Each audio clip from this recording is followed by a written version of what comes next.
귀한 찬양 감사합니다. 새해 첫날에도 부흥 이천, 또 오늘 새해 첫 주일에도 부흥인데 찬양대로 이 땅에 우리나라에 그리고 우리 각 심령 가운데 우리의 우상과 제약들을 태우고 성령으로 충만하게 되는 진리의 역사가 풍성하게 나타나기를 간절히 소망합니다. 오늘 새해 첫 주일인데 새해 첫날 송구 영신 예배 때 뵌 분들도 계시고 또 오늘 처음 뵙는 분들도 계시는데 처음 뵙기 때문에 제가 다시 한번 축복합니다. 새해를 맞이한 우리 성도님들 삶의 가정에 하나님 주시는 은혜와 평강이 넘치시기를 주님의 이름으로 간절히 축원합니다. 새해가 시작되면서 제가 여러분들과 함께 나눈 말씀의 제목은 이제 복이 있나니라고 하는 제목이었습니다. 그리고 이 복이 있나니는 이제 이 2달 동안 1, 2월에 함께 나눌 말씀의 주제이기도 합니다. 이 말씀이 주제가 되는 이유는 이제 요한계시록 1장 3절에서 찾았었는데요. 이 예언의 말씀을 읽는 자와 듣는 자와 그 가운데 기록한 것을 지키는 자는 복이 있나니라고 하는 이 말씀 가운데 무엇이 복이 되는가라고 하는 것을 이제 함께 찾아 나가기를 원합니다. 또 그 복을 어떻게 누릴 것인가 하는 것도 함께 생각하기를 원합니다. 그 중에서 이제 지난 1월 첫날에 제일 먼저 확인을 하게 된 것은 하나님의 말씀을 읽는 자, 또 듣는 자, 그리고 지키는 자가 복되다라고 하는 것을 보았고요. 이것은 그냥 단순히 송구 영신에만 전해진 말씀이 아니라 작년 말부터 계속 우리가 이제 보게 하시는 말씀 속에 들어있는 내용이었습니다. 그래서 마지막 주일 예배 때 말씀을 전하면서 이 마리아가 천사가 전해준 메시지를 마음에 지키어 생각하는 것으로부터 시작을 해서 또 읽고 듣고 지키는 자가 복이 있다는 것을 우리가 보았고, 또 부흥회 하는 중에도 첫날 메시지에 성경이 답이다라고 하는 말씀을 들었잖아요. 우주의 문제, 삶의 문제, 인생의 문제, 그것뿐만이 아니라 우리의 그야말로 생명과 복에 관한 모든 문제의 답은 다 말씀에 있다라고 하는 것이 너무나도 분명하게 우리가 알게 되었습니다. 그러하기 때문에 이제 우리가 새해에는 말씀을 함께 읽어보자라고 하는 말씀도 제가 새해 첫날 드렸고요. 그래서 오늘 여러분들 순서지 보시면 이거 이미 1월 1일 받으신 분도 계시지만 이 통독 성경 읽기표 이거 보실 거예요. 이거 읽어 나가면서 하나씩 지우시고 체크해 보시라는 거예요. 우리가 지금까지 해본 적이 없는데 이번에 이제 해보면서 금년에는 아마 12월 첫 주나 둘째 주일쯤에 이제 이거 다 읽고 체크하셨으면 제출하세요. 제가 광고를 할 예정인데 광고 드리면 이제 가지고 오셔서 미리 전해 주시면 잘 읽으신 분들에게 이제 시상할 방법을 찾아서 시상까지 병행을 해보려고 합니다. 1년에 1독 정도는 우리가 해봐야 되지 않겠는가 하는 마음을 가지고 함께 도전을 해보자고 하는 것이고요. 어쨌든 하나님의 말씀을 읽고 듣는 일은 굉장히 중요합니다. 그 또 한 가지 이유는 아까 이제 읽었던 1장 3절 말씀에 때가 가깝기 때문이라고 하는 것이지요. 어떤 때인지도 첫 주일의 말씀, 첫날의 말씀을 드렸습니다. 그것은 우리 주님께서 오실 날이 가까웠기 때문입니다. 그날이 정확히 언제인지는 알 수 없고 그날을 정확하게 아는 것 자체는 이제 이단이 할 일인 것이고요. 다만 분명한 건 때가 임박했다라고 하는 사실은 틀림이 없다는 거예요. 요즘 우리가 겪고 있는 일들, 전쟁, 또 기근, 기후 위기, 이제 이런 것들이 주님께서 오실 때가 가까웠다는 것을 우리에게 알려주는 성경에서 말씀하고 있는 이제 징조들이 되는 건 틀림이 없고요. 이 징조들 가운데 이제 주님께서 우리에게 오신다는 것이 너무 분명한데 실상은 우리가 이런 일들을 직접 겪지 않으면 그것조차도 이제 어떻게 보면 우리 피부에 안 와닿는 이제 말씀이 될 수도 있다는 생각이 들어요. 우리가 직접 전쟁을 겪지 않고 우리가 정말 기근 가운데에 먹을 것을 찾기 위해 메마른 땅을 헤매는 일을 해보지 아니하고 이게 정말 실제적으로 우리에게 얼마나 심각한 위기인지를 모르니까 우리가 어쩌면 지금도 위기를 초래할 일들을 저지르며 살아가고 있는지도 모릅니다. 역으로 말씀을 드리면 내가 지금 고난을 겪고 있고 내 삶이 너무 버겁고 힘들면 도대체 주님 언제 오시는지 곧 오시지 않겠느냐라고 하는 이런 믿음과 마음은 이제 커질 수밖에 없다라고 하는 것이 분명하지요. 그러하기 때문에 그런 상황 속에서야말로 이제 이 말씀을 읽고 듣고 지키는 자가 왜 복이 있는지가 이제 더 분명하게 와닿는 거예요. 왜냐하면 지금 내 삶이 힘들거든요. 내 삶이 괴로워요. 이 괴로움 가운데 주님이 우리에게 주시기 원하시는 복은 무엇인가 하는 문제를 생각하지 않을 수가 없는 것이죠.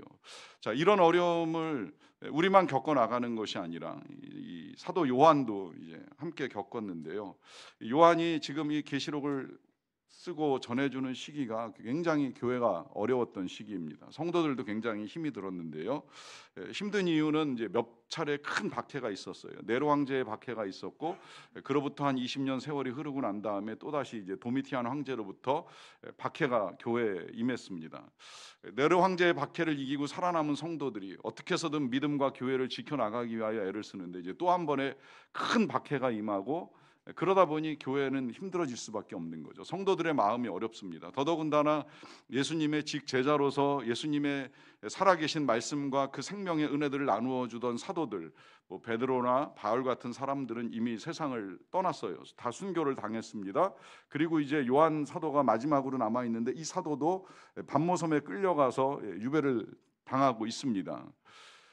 그러다 보니 이 일을 겪는 요한이나 성도들이 얼마나 힘들었겠어요. 뿐만 아니라 주님이 처음에 성경에 우리에게 말씀하실 때 어쩌면 복음서의 기자들도 그런 기대를 갖고 썼을 거예요. 이제 주님 곧 다시 오실 거야. 다시 오신다고 말씀하셨어. 주님은 분명히 한 세대가 지나가기 전에 오신다고 우리에게 약속을 하셨으니까 그 약속을 붙들고 믿어야 돼라고 하는 마음을 가지고 복음서를 우리에게 남겨줬는데, 우리가 생각하는 한 세대와 주님이 말씀하신 한 세대가 달랐던지 주님이 이 한 세대가 다 지나가는 것처럼 여겨지는 때에 오시질 않는 거예요. 그러니까 마음은 더 어렵고 믿음은 흔들릴 수밖에 없는 그런 시대에 살아가고 있었습니다. 그런 시대에 지금 이제 예수님께서 언제 오시느냐에 대해서 많은 사람들이 관심을 가지고 있을지 모르겠지만, 주님이 이 요한을 통해서 이제 우리에게 전해주시는 내용은 그 시기와 때의 문제가 아니라 우리가 믿고 있는 예수님이 누구신가 하는 사실을 이제 정확하게 우리에게 알려주시는 것입니다. 그러하기 때문에 중요한 건 때를 아는 것이 아니라 우리가 지금까지 믿음을 가지고 붙들기 원했던 우리 예수님이 도대체 어떤 분이신가 하는 것을 정확하게 잘 알고 믿는 것이 중요합니다. 이것이 복입니다. 주님을 제대로 알고 믿는 것이 복이에요. 교회를 드나드는 것 자체가 복된 행위가 아니라 주님을 바르게 알고 바르게 믿는 것이 복이라 하는 것입니다. 그래서 이제 우리 예수님이 직접 이 요한에게 나타나셔서 계시를 주시면서 전해 주었기 때문에 이 말씀을 읽고 듣고 지키는 자가 복되다라고 하는 것을 알려 주신 것입니다. 그러하기 때문에 이제 우리의 관심은 시기보다는 주님께 초점이 맞춰져야 돼요. 시기와 때 혹은 숫자에 초점을 맞추다 보면 이제 이게 이단에 빠지는 거예요. 이 계시록에는 수많은 숫자와 상징들이 나오는데 자꾸 이제 그걸 풀기 위해서 애를 써요. 예수님이 쉽게 풀어주신 것도 있지만 뭐 풀기 어려운 것도 있는데 그걸 억지로 풀다 보면 이단에 빠진다는 경고는 사도 베드로도 우리에게 전해주신 말씀입니다. 중요한 건 숫자가 아니라는 거죠. 중요한 건 때가 아니라는 거예요. 중요한 건 도대체 예수님이 누구신가 하는 사실을 분명하게 알아야 한다는 것입니다. 그래서 요한계시록 전체의 주제를 11장 15절로 보는 견해가 있는데요. 이런 말씀입니다. 7째 천사가 나팔을 붑니다. 7개의 나팔을 부는 천사들이 있었는데 이제 마지막 나팔이 울려 퍼지는 거예요. 이 나팔을 불 때에 그 뒤에는 7개의 대접으로 이 땅을 심판하시는 이제 예수님의 역사가 나타나는데, 그 역사가 나타나기 전에 예수님을 설명해 주는 이 구절이 요한계시록 전체의 중심 주제라고 보시면 되는 거예요. 무슨 내용인가 보시는 대로 하늘에서 큰 음성들이 나와서 이릅니다. 이게 천군과 천사가 분명하게 이제 선포해 주는 메시지예요. 그것은 이 세상의 모든 나라가 우리 주와 그의 그리스도의 나라가 되어서, 다시 말하면 하나님과 예수님의 나라가 되어서 예수님께서 세세토록 영원히 왕노릇을 하시게 된다라고 하는 것이 계시록 전체의 주제입니다. 이게 굉장히 중요한 내용이에요. 이 사실을 알려주기 위해서 요한이 계시를 받았고, 그 계시를 받은 것을 부지런히 기록으로 남겨가지고 이제 소아시아 7교회 그리고 이제 우리들에게 전달될 수 있도록 해 주었는데요. 그런 요한이 계시를 받는 상황부터 이제 간단하게 우리에게 설명을 해 줍니다. 먼저는 9절에 보시면 나 요한은 너희의 형제요 예수의 환난과 또 예수님의 나라와 그리고 예수님의 참음의 동참하는 자라 소개를 하고 있어요. 그러니까 요한도 예수님과 똑같이 예수님이 겪으셨던 환난을 겪고 있고 예수님이 겪으셨던 나라에 동참하는 자이고 또 예수님이 인내하셨던 그 믿음을 가지고 인내하면서 이제 지금 이 계시를 전달해 주는 작업을 하고 있다는 거죠. 더 나아가서 나 요한은 하나님의 말씀과 예수님을 증언하기 위하여서 애를 쓰다가 결국은 붙잡혀 가지고 반모라는 섬에 있었다라고 하는 거예요. 그런데 이제 그 다음에 이어지는 내용을 이렇게 보게 되면 이 반모라는 섬에서 요한이 주의 날에 성령에 감동되었다라고 하는 고백을 합니다. 이 주의 날에 성령에 감동되었다라고 하는 것도 굉장히 중요한데요. 주의 날은 우리가 지금 예배를 드리는 이 주일을 말하는 것입니다. 이 주일날 요한이 반모섬에서 예배를 드리고 있었던 거예요. 그러니까 그가 비록 예수님 때문에 포로로 끌려오고 반모섬에 유배가 되어 있을지라도 예배를 드리는 걸 멈추지는 않았다는 거예요. 어쩌면 혼자 있었을 수 있습니다. 같이 예배할 사람이 없을 수도 있어요. 그럼에도 불구하고 그는 이 주의 날에는 어쨌든 예배를 드려야 된다. 혼자서라도 예배를 드려야 된다. 예배 드릴 만한 상황이 아니다. 예배당도 아니고 동굴에 처해 있지만 그 동굴 속에서도 예배를 드리는 것이 가장 중요하다 생각하고 예배를 드립니다. 여기서 이제 우리가 복된 삶이 어떻게 비롯되는가라고 하는 걸 또 볼 수가 있는 거예요. 그건 아무리 힘들어도 예배를 건너뛰지 않는 거예요. 예배를 지나치지 않고 예배를 소홀히 여기지 않는 겁니다. 어떤 상황 속에서도 일단 예배를 드려야 된다는 거예요. 왜냐하면 예배 드리지 않고 성령의 감동이 된다? 예배 드리지 않고 성령에 충만한다? 굉장히 힘든 일이지요. 가능한 일일까 하는 의심이 들 정도예요. 어쨌든 우리의 성령의 충만함이든 성령의 감동이든 계시를 보고 하나님의 음성을 듣고 하나님과 만나는 그 모든 일들은 가장 첫 번째로 예배로부터 비롯되는 일이기에 함께 하든지 홀로 하든지 이 주의 날에 예배를 드리는 건 그만큼 중요하다는 것을 보여주는 것이고요. 그렇게 혼자 예배를 드리는 중에 이제 성령의 감동을 받고 갑자기 나팔소리 같은 큰 음성이 나는 소리를 듣게 됩니다. 그 음성은 다른 것이 아니라 이제부터 네가 보고 듣게 되는 모든 것들을 다 두루마리에 써가지고 소아시아에 있는 7교회, 에베소, 서머나 사대 이런 교회들에게 그대로 다 전달하라라고 하는 음성을 듣는 것이었어요.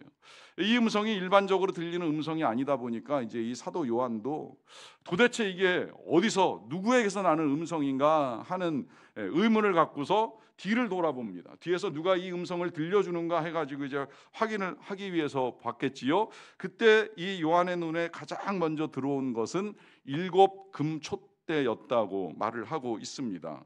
자, 이 7 금촛대가 무엇이냐라고 했을 때 이거 20절에 답이 그냥 그대로 나와 있어요. 7 금촛대는 7 교회다라고 하는 사실을 밝혀주면서 그 7 금촛대 사이에 인자 같은 이가 계시다라고 하는데, 즉 예수님이잖아요. 인자 같은 이, 인자, 이것은 다니엘서부터 예언된 예수님을 일컫는 표현인데 이 인자 같은 분 예수님이 7 금촛대 사이를 거니시고 계신다라고 하는 거예요. 왜 그 모습을 예수님이 보여주셨겠습니까? 그것은 여전히 주님이 교회 사이에 교회와 함께 계신다는 사실을 알려주고 계시는 거예요. 제가 이 말씀에 근거해서 교회를 처음 세울 때에 우리 교회 예배당에 양쪽에다가 7개의 금촛대를 붙여놨잖아요. 지금도 그 금촛대가 이 예배실 가면 그대로 붙어 있어요. 처음에 백현동에 예배당에 붙어있던 그 벽의 금촛대를 그대로 옮겨와서 이제 이 예배실에다가 옮겨놨습니다. 이 인테리어를 처음에 생각한 이유는 우리 교회 판교소망교회도 주님이 늘 함께 계시고 주님이 거하시는 교회라는 사실을 우리 온 성도들이 늘 함께 알고 믿고 신앙생활하기를 원하는 마음으로 만들어 놓은 거예요. 그렇게 이제 주님이 우리와 함께 계신다는 사실을 이제 우리에게 알려주고 난 다음에 그 다음에 이제 예수님의 모습을 이 요한이 본대로 13절부터 기록을 해 놓았는데요. 문제는 이 기록한 내용이 상상은 가능한데 상상이 쉽지는 않아요. 천천히 읽어가면서 여러분들 머릿속에 좀 한번 그려보세요. 촛대 사이에 인자 같은 이가 발에 끌리는 옷을 입고 가슴에는 금띠를 띠셨다라고 합니다. 그 다음에 이제 그의 머리와 털의 희기는 흰 양털 같은 모습을 하고 계시고 혹은 눈같이 하얗다라고 하는 의미이고요. 또 그의 눈은 불꽃 같이 이글거리시는 모습이었던 것 같아요. 그 다음에 이제 그의 발은 풀무불에 단련한 빛난 주석 같은 모습이 보이고요. 그 다음에 이제 그의 음성은 많은 물소리와 같고, 더 나아가서 그의 오른손에 7별이 있고 그의 입에는 좌우의 날선검이 이렇게 나오고 있다는 거예요. 그리고 이제 얼굴은 해가 힘있게 비치는 것 같은 이제 광채의 모습을 하고 있으니까 도대체 사람이신 건 맞는 것 같은데, 인자 같은 이라고 해서 분명히 사람의 모습을 가지고는 계시는데 이 지금 외형이나 모양은 뭔가 좀 특별하고 대단하다, 이제 이런 느낌을 우리에게 주고 있습니다. 이 각각의 모습들은 앞으로 이제 우리가 보게 될 7주간의 7교회 주시는 말씀과 함께 다시 각 부분들이 나타나기 때문에 이제 그때 좀 더 상세하게 그 모습과 의미들을 이해하기로 하고요. 오늘은 조금 주목하기 보기 원하는 건 그러한 분이 마지막 부분에 오른손에 7별을 붙들고 계신다라고 하는 말씀입니다. 자, 이 7별도 마지막 20절에 해석이 그냥 나와 있어요. 이렇게 보면 요한계시록 그렇게 어려운 거 아니에요. 부분 주님이 해석을 다 해주셨어요. 촛대는 교회다, 또 별은 사자다. 다만 이 사자가 헬라어로 앙겔로스라고 이제 쓰여져 있는데, 이 앙겔로스는 하늘의 사자일 때는 천사이지만 땅의 사자일 때는 교회를 섬기는 일꾼들이 다 앙겔로스인 거예요. 그야말로 천사를 대신해서 교회를 섬기는 사람들이니까요. 중요한 건 그 교회를 섬기는 사람들, 뭐 그가 목사가 되었건 뭐 장로가 되었건 집사가 되었건 권사가 되었건 누가 되었건 주님이 그 7별을 붙들고 계신다는 거죠. 이게 중요한 겁니다. 왜 중요하겠습니까? 지금 요한의 상황을 생각해 보세요. 요한은 교회를 섬기다가 반모섬에 끌려왔습니다. 두고 온 교회 성도들이 어떻게 될지 모르는 거예요. 걱정이 태산입니다. 염려가 가득 찼습니다. 그럼에도 불구하고 주님이 첫 모습으로 왜 7별을 붙들고 있는 모습을 보여주시겠습니까? 그것은 비록 요한이 교회를 지키지 못하고 있다 할지라도 예수님은 교회를 지키신다는 거예요. 예수님은 교회를 붙드신다는 거예요. 예수님은 성도를 지키시고 성도를 붙들고 계신다라고 하는 사실입니다. 이 사실은 지금도 우리가 믿어야 될 아주 중요한 진리입니다.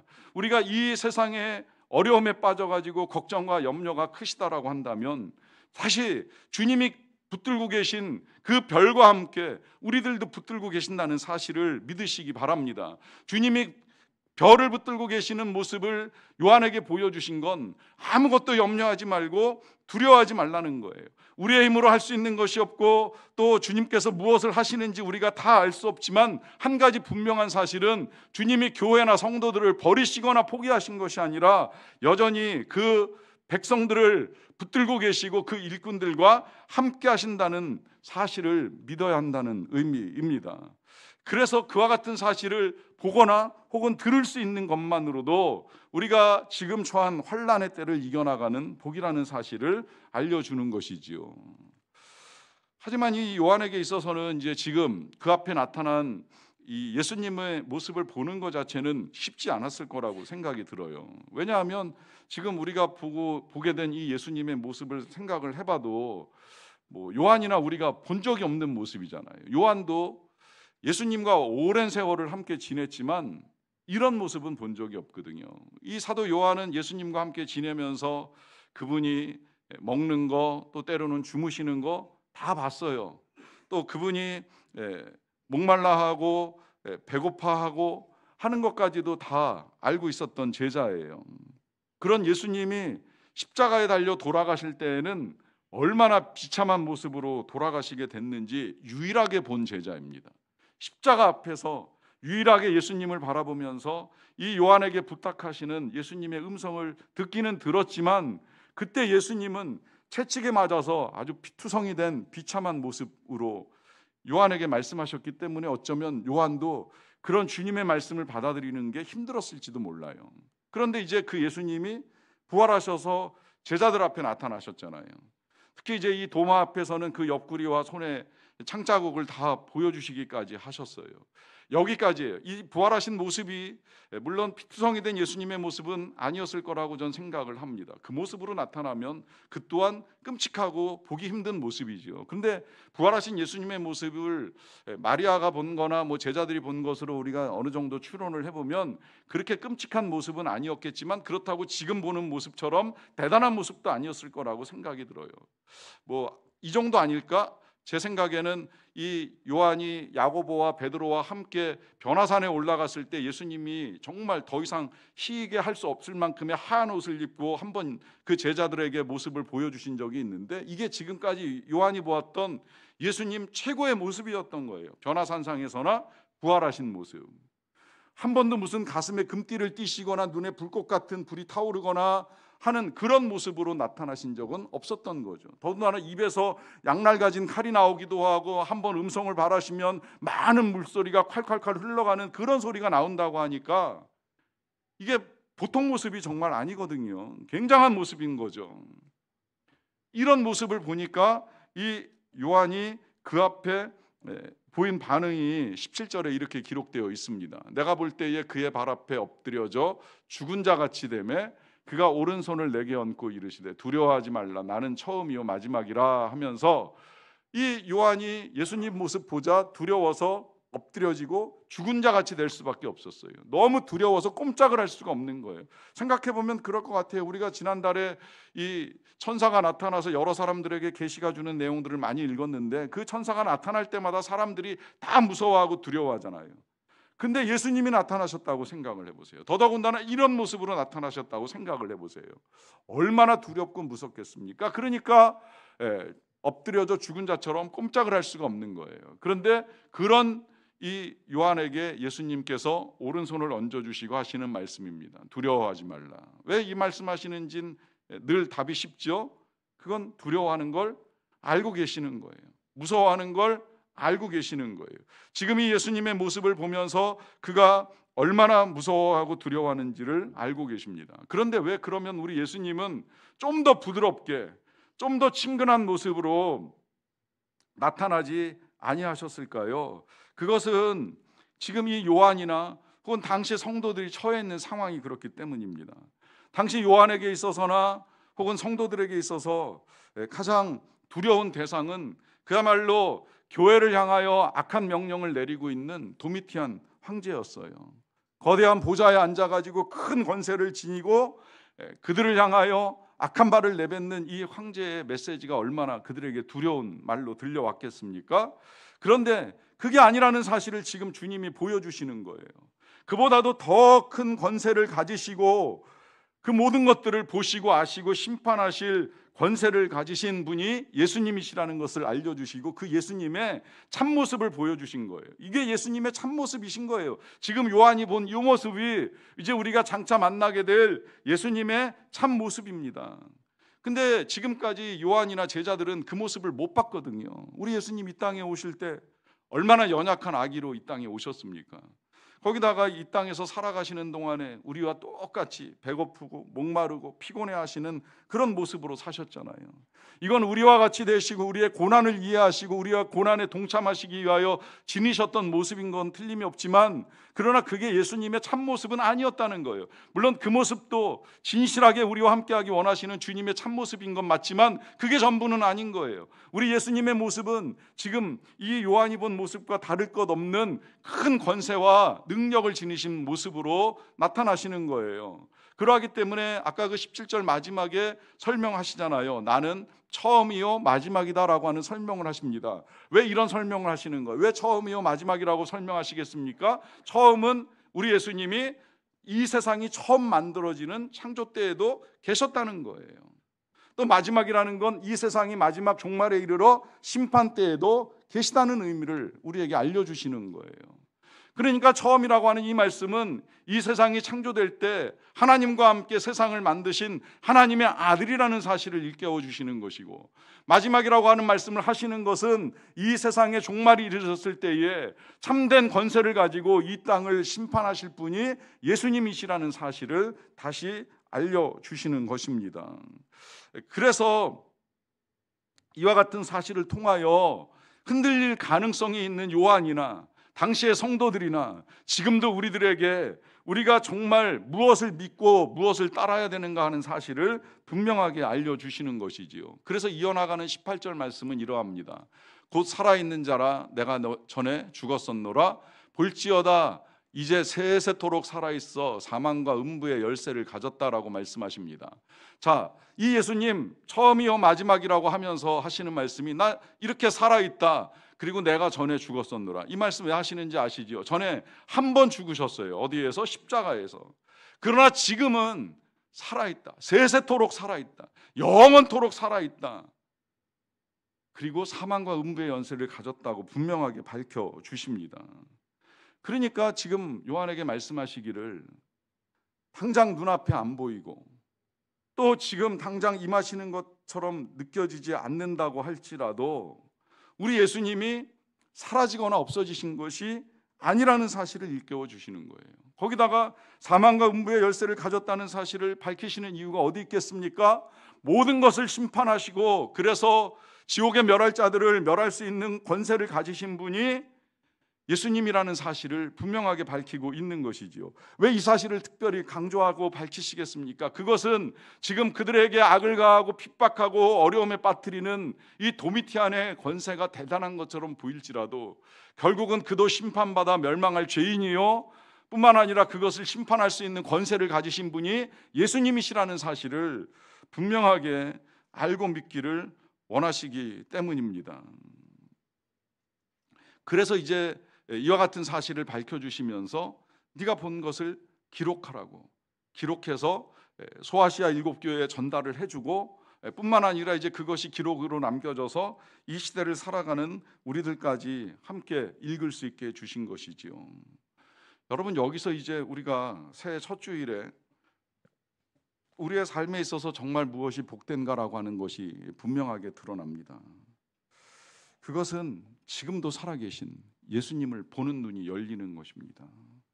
세세토록 살아계신 예수님, 영원히 살아계신 예수님, 한 번 십자가에서 죽으셨지만 부활하셔서 사망을 이기는 생명을 가지고 계신다는 사실을 우리에게 보여주신 예수님, 승천하심을 통하여서 영원한 하나님의 아들이시라는 사실을 증거해 주신 예수님, 지금도 살아계셔서 환난을 당하는 우리의 이 환난을 보시고 아시는 하나님, 지금 비록 우리가 환난을 당할지라도 이 환난 가운데서 우리를 건지시고 영원한 생명 가운데로 우리를 인도하실 분이 예수님이시라는 사실을 볼 수 있는 자가 복된 자입니다. 그 예수님을 볼 수 있도록 주님이 우리에게 남겨주신 것이 성경 말씀이고요. 그래서 이 하나님의 말씀을 읽는 자, 듣는 자, 그 가운데 기록된 것을 지키는 자, 지킨다는 건 다른 어떤 것이 아니라 마음에 믿고 붙들고 살아가는 것입니다. 다시 말하면 예수님이 살아계시다는 사실을 끝까지 믿고 의지하며 나아가는 것을 의미합니다.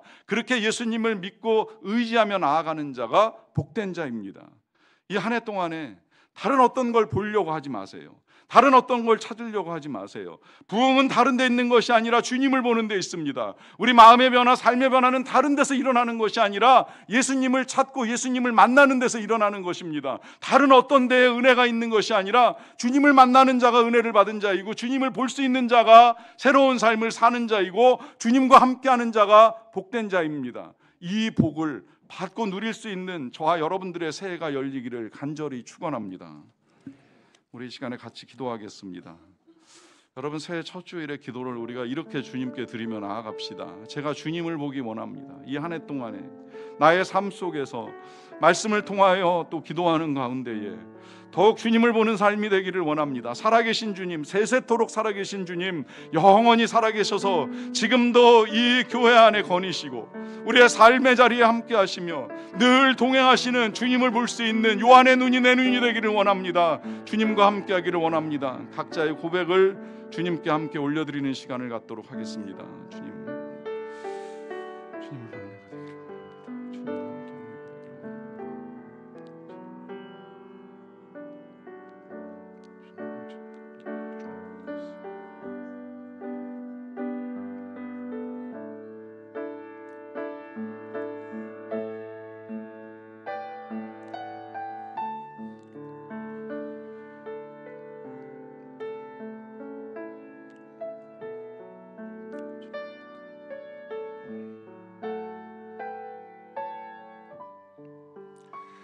살아계셔서 지금도 우리의 예배 가운데 거하시고 우리의 찬양 가운데 임재하시는 주님 감사합니다. 새해를 열면서 어떤 삶이 복이 있는 삶인지 말씀 가운데 다시 확인시켜 주셔서 감사드립니다. 이 한 해 동안에 우리가 눈을 열어 주를 볼 수 있게 되기를 원합니다. 우리의 시선을 빼앗는 세상의 많은 미혹거리들에 마음 뺏기고 시선 뺏겨 살아가는 어리석은 인생이 아니라 우리의 눈을 주님께 주목하고 하나님의 말씀을 읽고 듣고 지킴으로 말미암아 하나님이 우리에게 주시는 복을 충만하게 누리며 살아갈 수 있게 되기를 간절히 원합니다. 우리의 삶의 자리에서 일어나고 있는 수많은 일들 가운데에 그 문제에 눌려 그 문제에 가려서 주님을 못 보는 어리석은 삶이 아니라 그것을 이기게 하시는 권세와 능력을 지니신 주님을 바라보는 눈을 가지고 살아가는 한 해가 되기를 원합니다. 주여 우리의 눈을 열어 보게 하소서. 예수님의 이름으로 기도하옵나이다. 아멘.